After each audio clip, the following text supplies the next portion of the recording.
very happy that today she can fulfill our request to take lecture for our participant.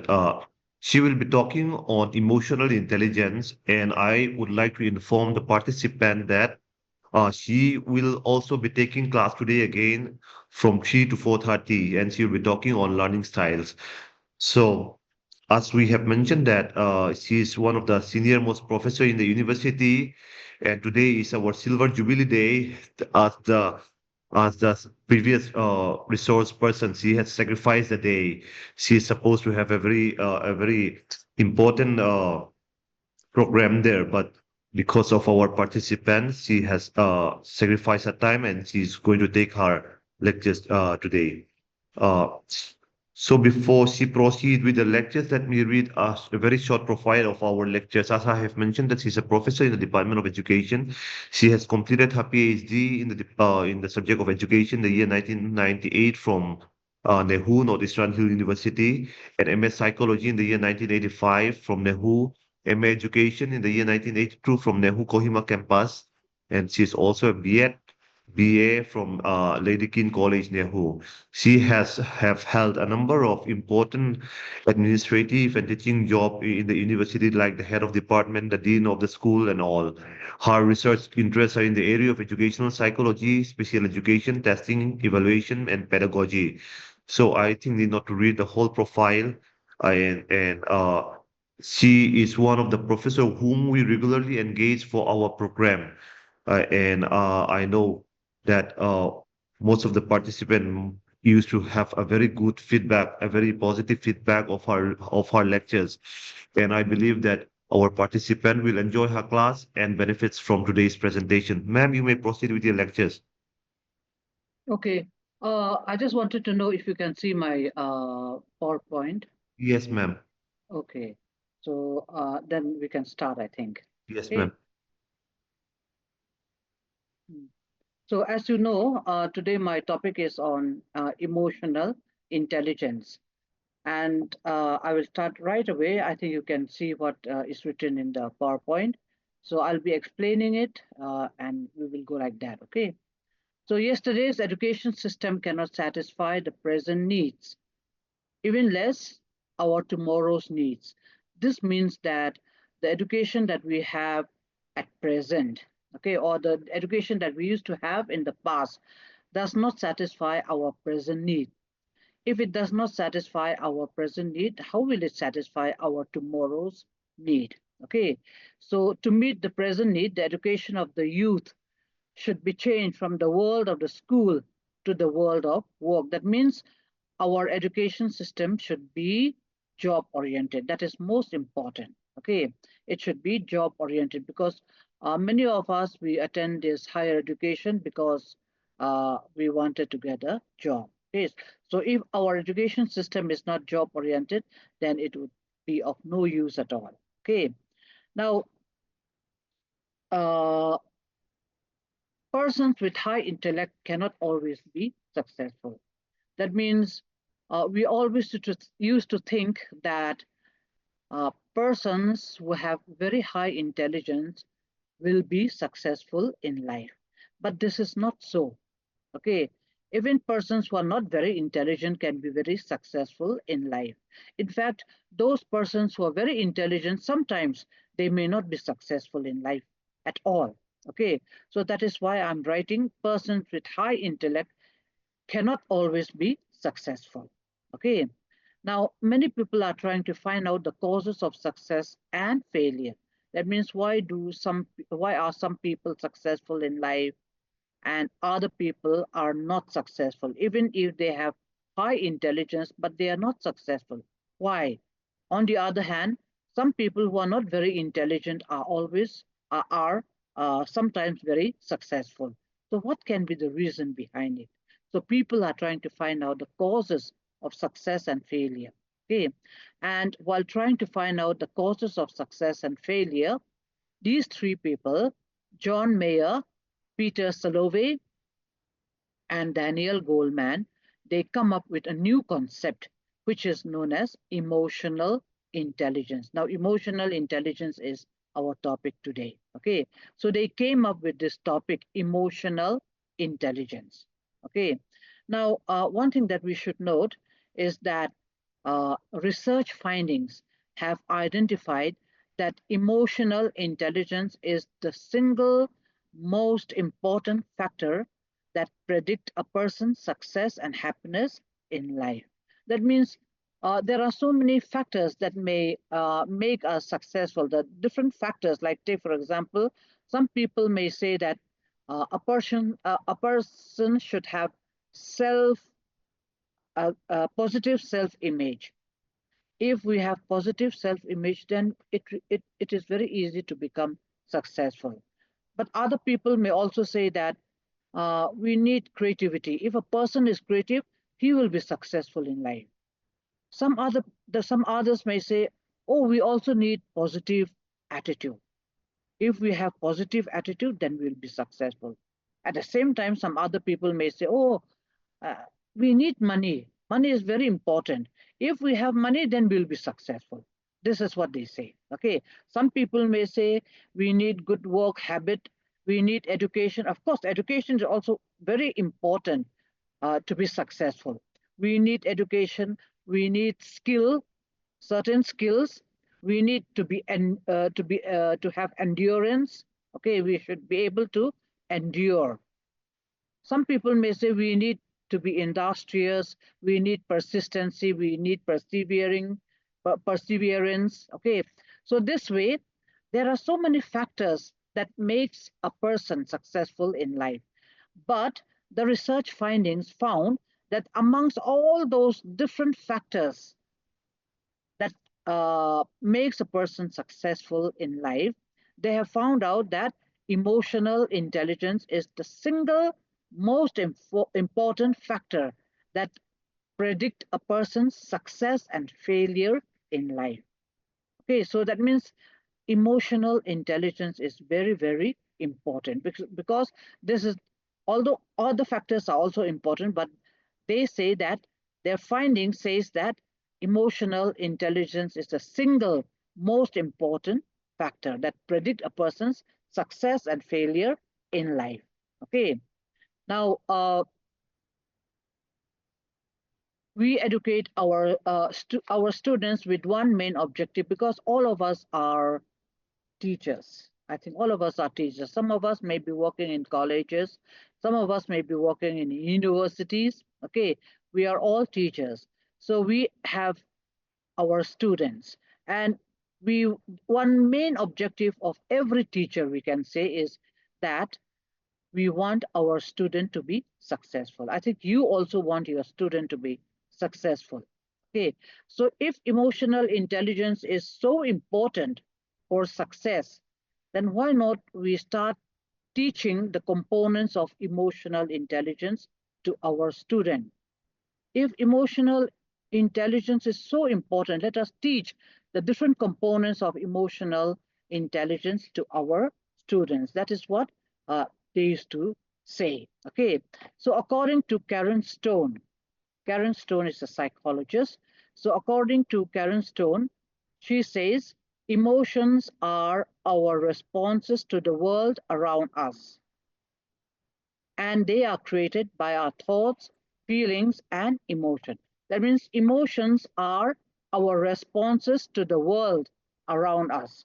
Like, take for example, when we are happy, what do we do? How do we show the world that we are happy? Sometimes we clap our hands. Okay, when we clap our hands, it shows the world that we are happy. Sometimes we will jump and shout. Okay, so jumping and shouting will show the world that we are happy. Okay, when we are sad, we cry. Crying, when we cry, crying shows the world that we are sad. When we cry, people notice, people knows that we are sad. Okay, when we are angry, what happened? When we are angry, we scold people. Sometimes we fight with them also. Okay, we scold and we fight them.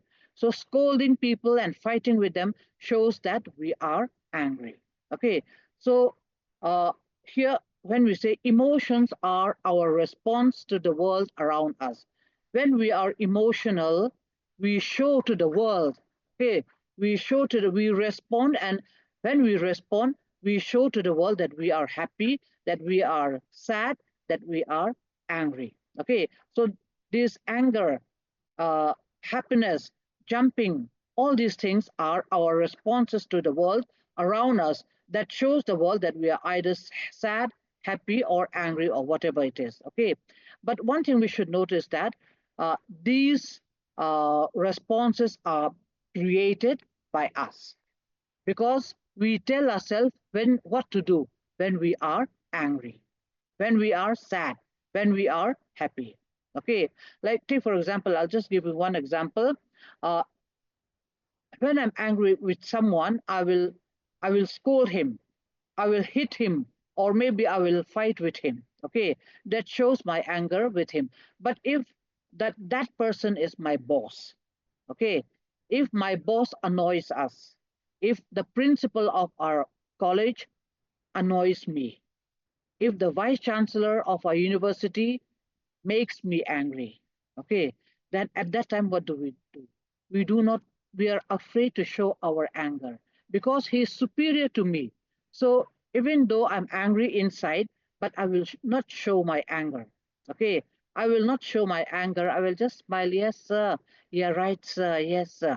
Okay, that is what we will do. But if that person who annoys me is someone who is subordinate to us, then I do not hesitate to scold him. Okay, that means in front of our boss, in front of our principal or our vice chancellor or someone is superior who is superior to us, we do not show our anger. We hesitate to show our anger. But in front of someone who is subordinate to us, we do not hesitate.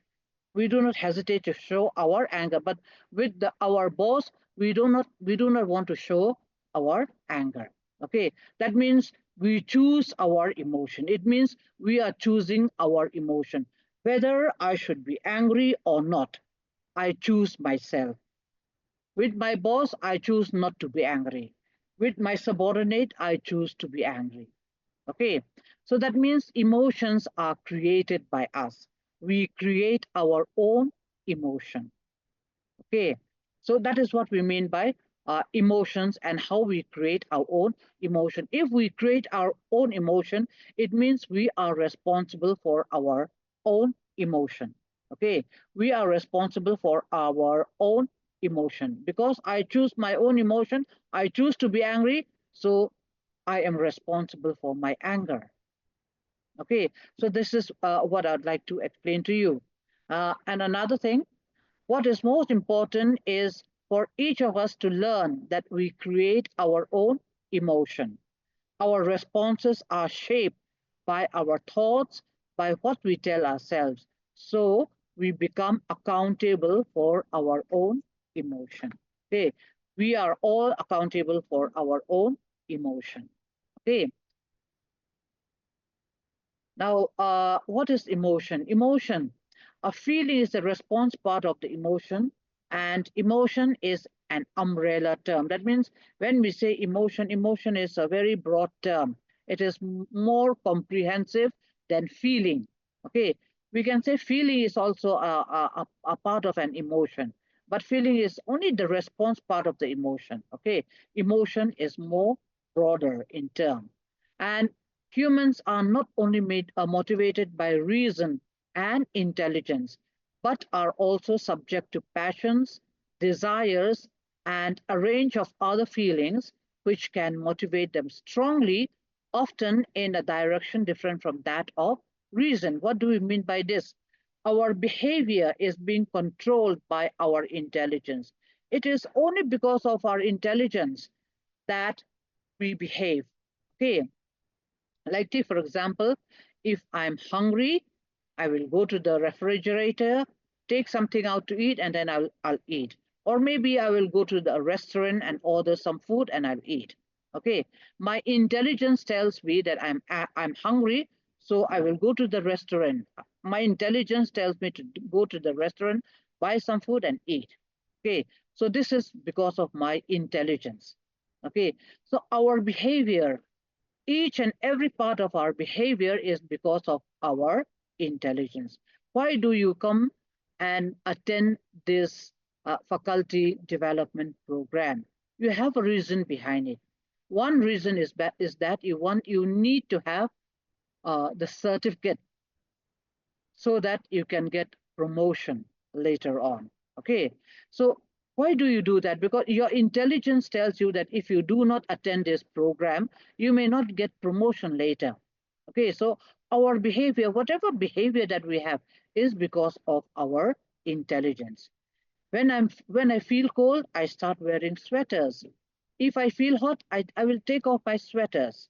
Okay, so taking off sweaters, wearing sweaters, all these are because of our intelligence. Our intelligence tells us that we feel cold, we need to keep ourselves warm. That I feel hot, I need to take off my sweater. This is because of my intelligence.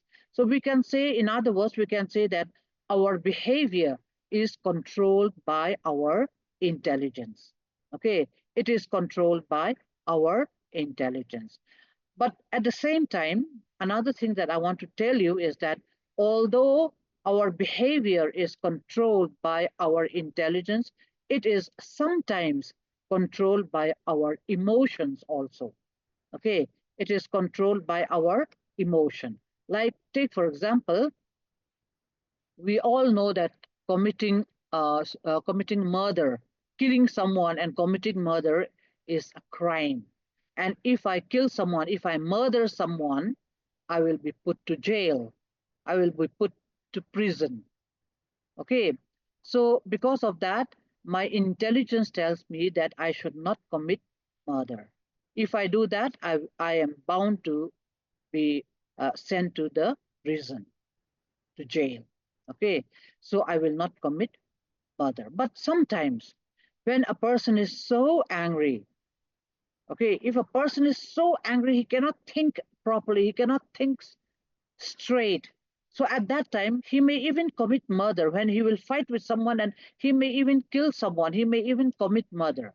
Okay, although his intelligence tells him that he should not commit murder because of his extreme emotion, because of his extreme anger, he may commit murder even though it is not intended. Okay, he may commit murder. So that means our behavior is, although it is controlled by our intelligence, sometimes emotion also controls our behavior. Okay, so this is what we mean by this paragraph. Uh, Emotions are psychological feelings such as anger. Okay, anger is one type of emotion. When we are angry, that means we are emotional. Fear is also another type of emotion. Shame, when we feel ashamed, this is also an emotion. Distrust, when we do not trust people, this is also an emotion. Joy is also an emotion.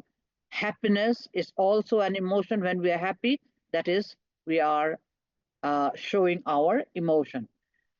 Love is also an emotion. When we fall in love, okay, love is also an emotion. Jealousy is also an emotion. Disappointment is also an emotion. Okay, so these things they are all emotion. And when we have this different type of emotion, we should try to manage our emotion. Okay, usually uh, when we say emotion, in other words, we can say strong feeling. If our feelings become so strong, it becomes emotion. Okay, so when our feelings become so strong, like anger, fear, uh, jealousy, and all those, okay, or even love also, when it becomes so strong, sometimes we cannot control them. But we need to effectively manage these things. Okay, so what we can do is, sometimes when our feelings are so strong, sometimes we can move somewhere, we can go somewhere and cool down, go away and sit quietly. We will examine all the pros and cons, and then our anger may go away. Okay, so that is how we try to manage our emotion also. They should be effectively managed. We have so many type of emotion, but we need to effectively manage them. Okay, now for a long time, it has been believed that success at the workplace depends on one's level of intelligence or IQ. as reflected in academic achievement, examinations passed, marks obtained. In other words, doing well in your studies. Now, all of you have a job now. All of you are teachers in a college or maybe in an university. Okay, so once you are a teacher, once you are in a job, once you get the job, okay, once you get the job, here, uh, if you want to be successful in your job, okay, if you want to be successful in your job, uh, you should have a good relation with your colleagues. Okay, having high intelligence, high IQ, having good academic achievement, having high marks, I mean, getting high marks in our master's degree or in a bachelor degree is not very important. One important once we are in the job. Once you get a job, these things are not very important. More important thing is you should have a good relation with your colleague.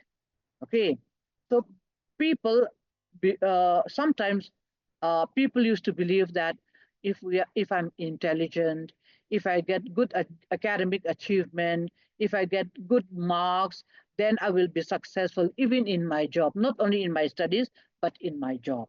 Okay, this is what people used to believe, but this is wrong. Okay, uh, it is important when you are a student. It is important to be intelligent. It is important to get good marks and all those things because it is important uh, for your what to say education. Okay, but once you are in the job, I'm not saying that that is not important. It is still important, but that is not the most important. The most important one is that you should have a good relation with your colleagues, with your work, with those people whom you work with. This is more important. Okay. Now, doing well in college, holding an engineering degree, obtaining high score in IQ, they are all example of intelligence, as I've told you. Okay. If because we are having a good memory and we have high IQ, they are all examples of intelligence. Okay, and but how bright one is outside the classroom, when you are not a student anymore, when you are faced with life's difficult moment, when you get a job. Okay, what is more important?